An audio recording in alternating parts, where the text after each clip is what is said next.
Hello students, video शुरू करने से पहले प्लीज चैनल को लाइक, शेयर और सब्सक्राइब जरूर करें। एक इम्पॉर्टेंट बात, अगर आपको इस वीडियो के नोट्स चाहिए तो डिस्क्रिप्शन बॉक्स में दिया गया डाउनलोड लिंक चेक करें। Thank you. चलिए शुरू करते हैं। इस वीडियो में हम पढ़ेंगे BHIC 114 history of modern Europe to 1780 to 1939 के प्रीवियस ईयर क्वेश्चन और most important questions with answers. ये क्वेश्चंस आपके एग्जाम के लिए बहुत इंपॉर्टेंट है। अगर आपने ये अच्छे से कर लिए तो एग्जाम निकलना पक्का है। Let's begin. इस वीडियो में हम कवर करेंगे question 1, analyse basic features of Marxian socialism. इस क्वेश्चन में हमें मार्क्स के सोशलिस्ट थियरी के मेन फीचर्स को समझाना है। Question 2, what led to the rise of fascism in Italy. इसमें हमें इटली में फैशिज्म के राइज के कारण पॉलिटिकल, इकोनॉमिक और सोशल बताने हैं। Question 3, discuss the significance of the Bolshevik revolution in Russia. इस क्वेश्चन में हमें 1917 की बोल्शेविक रेवोल्यूशन का इंपॉर्टेंस और असर बताना है। Question 4, right short notes on any two of the following. A. Collectivization of agriculture. B. Theories of imperialism. C. The Weimar Republic. D. French colonialism in Africa. इसमें हमें 2 टॉपिक्स छूने हैं और उन पर शॉर्ट और क्लियर नोट्स लिखने हैं। Question 5, right a note on cultural dimensions of imperialism. इस क्वेश्चन में हमें बताना है कि इंपीरियलिज्म ने कल्चर पर क्या असर डाला। Question 6, what led to the division of Europe in 2 armed camps. इसमें हमें बताना है कि कैसे यूरोप 2 मिलिट्री ग्रुप्स में डिवाइड हो गया था। Question 7, discuss the factors responsible for the crisis in capitalism. इस क्वेश्चन में हमें कैपिटलिज्म के फेलियर के रीजंस डिस्कस करने हैं। Question 8, right short notes on any 2 of the following. A. Leopold von Ranke. B. Cultural changes following the Second World War. C. Modernism. D. Ideology of gender. इसमें हमें 2 topics छूने हैं और उनके बारे में शॉर्ट एक्सप्लेनेशन देनी है।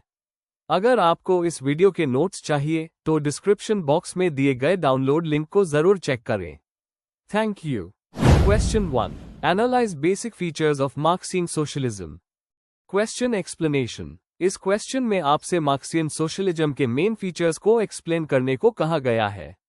आपको क्लास स्ट्रगल, प्राइवेट प्रॉपर्टी का एबोलिशन, हिस्टोरिकल मटेरियलिज्म और क्लासलेस सोसाइटी जैसे कॉन्सेप्ट्स बताने हैं। कार्ल मार्क्स और फ्रीडरिक एंगल्स के आइडियाज को भी डिस्कस करना चाहिए। आंसर। इंट्रोडक्शन। मार्क्सियन सोशलिज्म, जिसे साइंटिफिक सोशलिज्म भी कहा जाता है, एक सोशियो इकोनॉमिक और पॉलिटिकल थियरी है जो कार्ल मार्क्स और फ्रीडरिक एंगल्स ने डेवलप की थी। यह थियरी क्लास स्ट्रगल पर बेस्ड है और इसका गोल है एक क्लासलेस और स्टेटलेस सोसाइटी बनाना जिसमें प्राइवेट ओनरशिप खत्म हो। मार्क्स ने कैपिटलिज्म को एक्सप्लॉयटेटिव सिस्टम माना था जिसे रिवॉल्यूशन के जरिए खत्म किया जाना चाहिए। Main body. 1. हिस्टोरिकल मटेरियलिज्म और क्लास स्ट्रगल। मार्क्स कहता है कि हर समाज की हिस्ट्री क्लास स्ट्रगल से बनी है। एक तरफ अप्रेस्ड और दूसरी तरफ अप्रेसर्स। कैपिटलिज्म में ये स्ट्रगल बुर्जुआजी, जिनके पास मीन्स ऑफ प्रोडक्शन है, और प्रोलेटेरिएट, मजदूर, के बीच होती है। मार्क्स के मुताबिक ये स्ट्रगल एक दिन रिवॉल्यूशन में बदलेगी जहां वर्कर्स कैपिटलिज्म को हटा देंगे। 2. प्राइवेट प्रॉपर्टी का एबोलिशन। मार्क्सियन सोशलिज्म कहता है कि private property, specially means of production, को खत्म कर देना चाहिए। इसका मकसद ये है कि कैपिटलिस्ट्स मजदूरों का एक्सप्लॉयटेशन ना कर सके। रिसोर्सेज का कलेक्टिव ओनरशिप या स्टेट कंट्रोल प्रमोट किया जाता है ताकि सबको बराबर का फायदा मिले। 3. डिक्टेटरशिप ऑफ द प्रोलेटेरिएट और ट्रांजिशन फेज। मार्क्स ने बोला कि कैपिटलिज्म से सोशलिज्म की तरफ एक ट्रांजिशन फेज होगा जिसे डिक्टेटरशिप ऑफ द प्रोलेटेरिएट कहा जाता है। इस फेज में वर्किंग क्लास स्टेट को कंट्रोल करेगी ताकि कैपिटलिस्ट सिस्टम को डिसमेंटल किया जा सके। यह डिक्टेटरशिप का मतलब कॉमन सेंस में नहीं है। ये एक टेम्पररी और मेजॉरिटी बेस्ड रूल होगा। 4. क्लासलेस और स्टेटलेस सोसाइटी का निर्माण। फाइनल गोल यह है कि एक ऐसी सोसाइटी बनाई जाए जहां कोई क्लास ना हो, कोई राज्य ना हो। सब कुछ कम्युनली ओन्ड होगा और प्रिंसिपल होगा। हर व्यक्ति अपनी कैपेसिटी के मुताबिक काम करे और जरूरत के हिसाब से पाए। मार्क्स के मुताबिक ये समाज का सबसे एडवांस स्टेज होगा। 5. कैपिटलिज्म की आलोचना। मार्क्स ने कैपिटलिज्म को एक्सप्लॉयटेटिव बताया जहां वर्कर्स को उनके लेबर का पूरा वैल्यू नहीं मिलता। उन्होंने सरप्लस वैल्यू का कॉन्सेप्ट दिया। जहां कैपिटलिस्ट प्रॉफिट बनाता है वर्कर्स के बनाए हुए एक्स्ट्रा वैल्यू से। उन्होंने ये भी कहा कि कैपिटलिज्म के इंटरनल कॉन्ट्रडिक्शंस जैसे इकोनॉमिक क्राइसिस, इनइक्वालिटी उसके खत्म होने का रीजन बनेंगे। कंक्लूजन, मार्क्सियन सोशलिज्म एक डिटेल्ड क्रिटिक देता है कैपिटलिज्म का और एक इक्वल और जस्ट सोसाइटी का विजन प्रेजेंट करता है। कलेक्टिव ओनरशिप, क्लास स्ट्रगल और इक्वालिटी के आइडियाज ने कई पॉलिटिकल मूवमेंट्स को इन्फ्लुएंस किया है। प्रैक्टिकल चैलेंजेस के बावजूद मार्क्स के आइडियाज आज भी सोशियो इकोनॉमिक प्रॉब्लम्स को समझने में रेलेवेंट है। अगर आपको इस वीडियो के नोट्स चाहिए तो डिस्क्रिप्शन बॉक्स में दिए गए डाउनलोड लिंक को जरूर चेक करें। Thank you. चलिए अगला क्वेश्चन देखते हैं। Question 2, what led to the rise of fascism in Italy? Question explanation, इस क्वेश्चन में हमें यह समझाना है कि इटली में फैशिज्म का राइज कैसे हुआ। हमें पॉलिटिकल, इकोनॉमिक और सोशल कंडीशंस डिस्कस करनी है, जैसे वर्ल्ड वॉर I के बाद की सिचुएशन, गवर्नमेंट की फेलियर, मुसोलिनी का रोल और लोगों का डिसैटिस्फैक्शन। साथ ही ये भी बताना है कि फैशिज्म लोगों को क्यों अट्रैक्ट करता था। आंसर, इंट्रोडक्शन, फैशिज्म एक फर राइट ऑथोरिटेरियन आइडियोलॉजी है जो नेशनलिज्म, डिक्टेटरशिप और ऑपोजिशन को सप्रेस करने पर जोर देती है। इटली में ये वर्ल्ड वॉर I के बाद डेवलप हुई जब लोग फ्रस्ट्रेशन, इकोनॉमिक क्राइसिस और पॉलिटिकल इंस्टेबिलिटी फेस कर रहे थे। बेनिटो मुसोलिनी ने इस आइडियोलॉजी को पॉपुलर बनाया। इस आंसर में हम फैशिज्म के राइज के पीछे के मैं कारण समझेंगे। Main body, 1. पॉलिटिकल इंस्टेबिलिटी और post war conditions. World war I के बाद इटली को एलाइज से जो टेरिटरीज मिलनी चाहिए थी वो नहीं मिली। इससे म्यूटिलेटेड विक्ट्री कहा गया। लिबरल गवर्नमेंट प्रॉब्लम सॉल्व नहीं कर पाए, जिससे लोगों का डेमोक्रेसी से भरोसा उठ गया। पार्लियामेंट वीक और डिवाइडेड था, जिससे पॉलिटिकल क्राइसिस बढ़ गया। 2. इकोनॉमिक क्राइसिस और सोशल अनरेस्ट।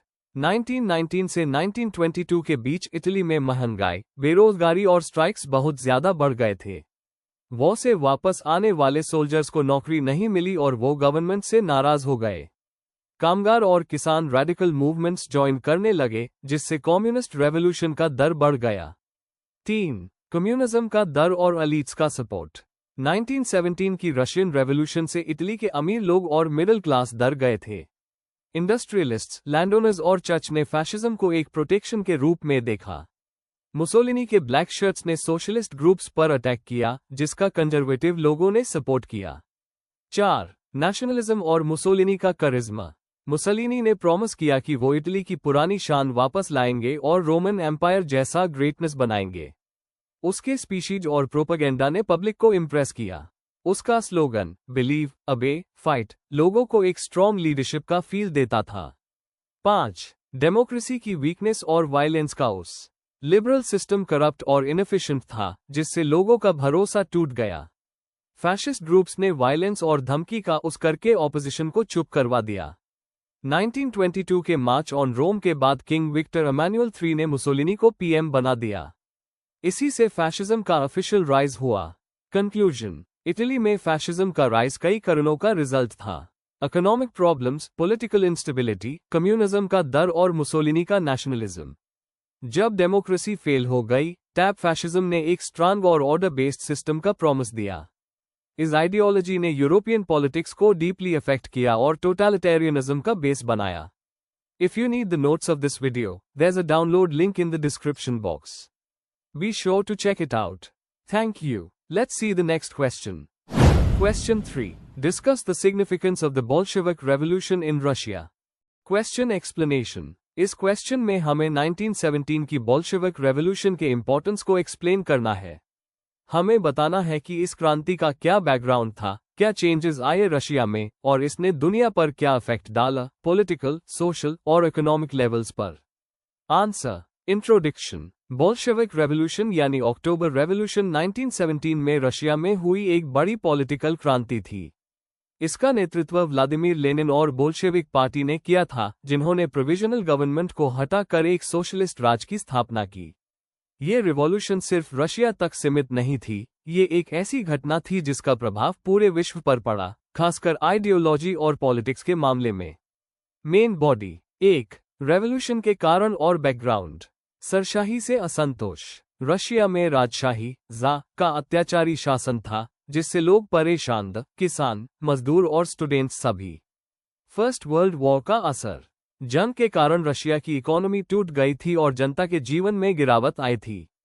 प्रोविजनल गवर्नमेंट का फेलियर। फरवरी 1917 के बाद जो टेम्पररी सरकार बनी थी, उसने लोगों की बुनियादी समस्याएं दूर नहीं की, ना युद्ध खत्म की, ना भूमि वितरण किया। बोल्शेविक्स की पॉपुलैरिटी। लेनिन का नारा पीस, लैंड एंड ब्रेड लोगों के बीच पॉपुलर हो गया। उन्होंने सीधे समस्याओं का समाधान देने का वादा किया। 2. क्रांति के मुख्य घटनाएं। अक्टूबर 1917 में बोल्शेविक्स ने पेट्रोग्राड में पावर ले लिया। विंटर पैलेस पर कब्जा करके प्रोविजनल गवर्नमेंट को हटा दिया गया। सोवियत, मजदूर और सैनिकों की सभा ने शासन संभाला। लेनिन ने डिक्री ऑन पीस और डिक्री ऑन लैंड जारी किया, जो लोगों की तुरंत मांगे थी। 3. रशिया के लिए इसका महत्व। राजशाही और फ्यूडलिज्म का अंत। तसर का शासन समाप्त हुआ और जमींदारी प्रथा खत्म हो गई। कम्युनिस्ट शासन की शुरुआत। 1922 में सोवियत यूनियन बना, दुनिया का पहला कम्युनिस्ट राष्ट्र। अर्थव्यवस्था में बदलाव। इंडस्ट्रीज को नेशनलाइज किया गया, खेती में कलेक्टिवाइजेशन आया और प्लानिंग इकोनॉमी लागू हुई। सामाजिक सुधार। शिक्षा, स्वास्थ्य और महिलाओं के अधिकार में सुधार हुआ। 4. दुनिया भर में इसका असर। कम्युनिज्म का प्रसार। चाइना, क्यूबा, वियतनाम जैसे देशों में इससे प्रेरणा मिली। दुनिया 2 कैंप्स में बनती गई। कम्युनिस्ट और कैपिटलिस्ट कंट्रीज के बीच टेंशन शुरू हुआ, जो बाद में कोल्ड वॉर बना। रेवोल्यूशन का डर। पाश्चात्य देश कम्युनिज्म के फैलने से घबरा गए और अपने यहाँ रिप्रेशन बढ़ गया। Third world movements. अफ्रीका और एशिया के कई राष्ट्रों के नेता इससे एंटी कॉलोनियल और सोशलिस्ट मूवमेंट्स के रूप में देखने लगे। कंक्लूजन। बोल्शेविक रेवोल्यूशन सिर्फ एक राजनीतिक क्रांति नहीं थी, बल्कि एक ऐसी घटना थी जिसमें दुनिया का इतिहास बदल गया। रशिया में नए सोशलिस्ट सिस्टम की शुरुआत हुई और दुनिया भर के अप्रेस्ड लोगों में नई उम्मीद जागी। हालांकि यूएसएसआर में ऑथोरिटेरियन रूल भी आया, लेकिन ये क्रांति दुनिया के लिए एक इम्पॉर्टेंट आइडियोलॉजिकल टर्निंग पॉइंट थी। अगर आपको इस वीडियो के नोट्स चाहिए, तो डिस्क्रिप्शन बॉक्स में दिए गए डाउनलोड लिंक को जरूर चेक करें। Thank you. चलिए देखते हैं अगला question. Question 4. Right short notes on any two of the following in about 200 words each. A. Collectivization of agriculture. B. Theories of imperialism. C. The Weimar Republic. D. French colonialism in Africa. Question explanation. इस question में हमें 4 topics दिए गए हैं, सभी पर छोटी और इम्पोर्टेंट नोट्स लिखने हैं। हर टॉपिक में बैकग्राउंड, मेन पॉइंट्स और उनका हिस्टोरिकल इम्पैक्ट बताना है।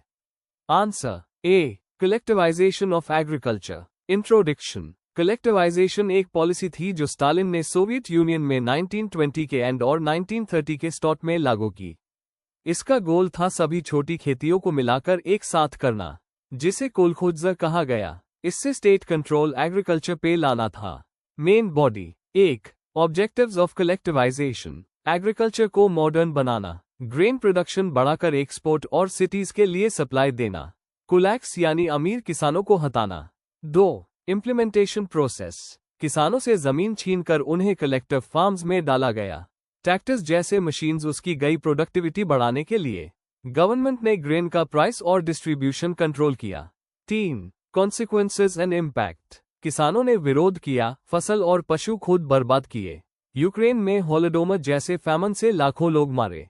लॉन्ग टर्म में प्रोडक्शन सुधरा, लेकिन बहुत बड़ा ह्यूमन लॉस हुआ। कंक्लूजन। कलेक्टिवाइजेशन का मकसद सोशलिस्ट एग्रीकल्चर बनाना था, लेकिन इसने रूरल एरियाज में बहुत सफरिंग लाए। B. Theories of imperialism. Introduction. Imperialism का मतलब है एक पावरफुल देश का वीकर टेरिटरीज पर राज करना।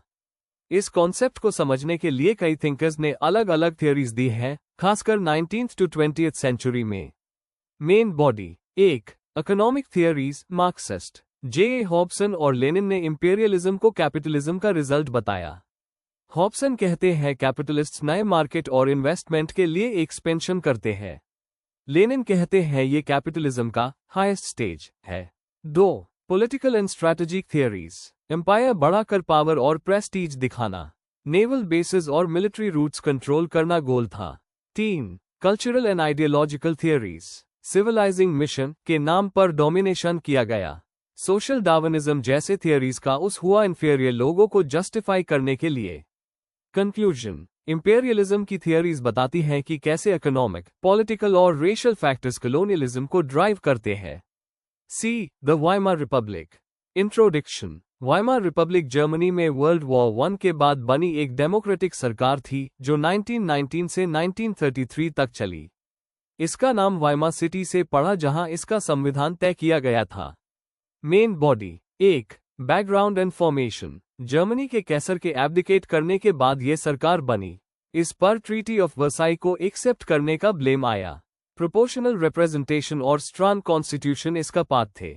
2. Challenges faced. Hyper inflation, economic crisis और ग्रेट डिप्रेशन ने सिस्टम को हिला दिया। बार बार गवर्नमेंट्स बदलने से पॉलिटिकल इंस्टेबिलिटी बनी रही। एक्सट्रीमिस्ट पार्टीज जैसे नाजी पार्टी ने इसका फायदा उठाया। 3. Cultural flourishing. Despite problems, Weimar era में आर्ट्स, सिनेमा और साइंस ने तरक्की की। बर्लिन एक प्रोग्रेसिव कल्चरल सेंटर बन गया। कंक्लूजन, वाइमार रिपब्लिक एक इंपॉर्टेंट डेमोक्रेटिक अटेम्प्ट था, लेकिन इकोनॉमिक और पॉलिटिकल प्रेशर के कारण यह फेल हो गया, जिसका रिजल्ट हिटलर के उदय में दिखा। D. French colonialism in Africa. Introduction. French colonialism Africa में मेनली 19th और 20th सेंचुरी के दौरान हुआ। फ्रांस ने वेस्ट और सेंट्रल अफ्रीका के कई हिस्सों पर कंट्रोल बनाया और उन्हें अपने इकोनॉमिक और कल्चरल इंटरेस्ट के लिए यूज किया। Main body. 1. Methods of control. Direct rule के थ्रू फ्रांस ने अपने ऑफिशियल से गवर्नेंस चलाया। असिमिलेशन पॉलिसी का यूज करके लोगों को फ्रेंच कल्चर में बदलने की कोशिश की गई। फ्रेंच लैंग्वेज और एजुकेशन इम्पोज की गई। 2. Economic exploitation. नेचुरल रिसोर्सेज जैसे रबर, कॉटन और मिनरल्स का एक्सप्लॉयटेशन हुआ। इंफ्रास्ट्रक्चर जैसे रेलवेज बनाई गई, लेकिन सिर्फ फ्रेंच बेनिफिट के लिए। फोर्स्ड लेबर सिस्टम्स यूज किए गए। 3. Resistance and legacy. कई जगह लोगों ने विरोध किया, जैसे समोरी ट्यूअर की रेजिस्टेंस। कॉलोनियल रूल के बाद इकोनॉमिक और आइडेंटिटी रिलेटेड प्रॉब्लम्स अफ्रीका में छुट्टी रही। कंक्लूजन, फ्रेंच रूल ने अफ्रीका में अपना इकोनॉमिक और कल्चरल डोमिनेशन एस्टैब्लिश किया, लेकिन इसका लॉन्ग टर्म इम्पैक्ट एक्सप्लॉयटेशन और कल्चरल डिसरप्शन के रूप में दिखा। Before we end, please like, share and subscribe the channel for more such study materials and one important information, अगर आपको नोट्स चाहिए तो डिस्क्रिप्शन बॉक्स में डाउनलोड लिंक दिया हुआ है, जरूर चेक करें। Thank you.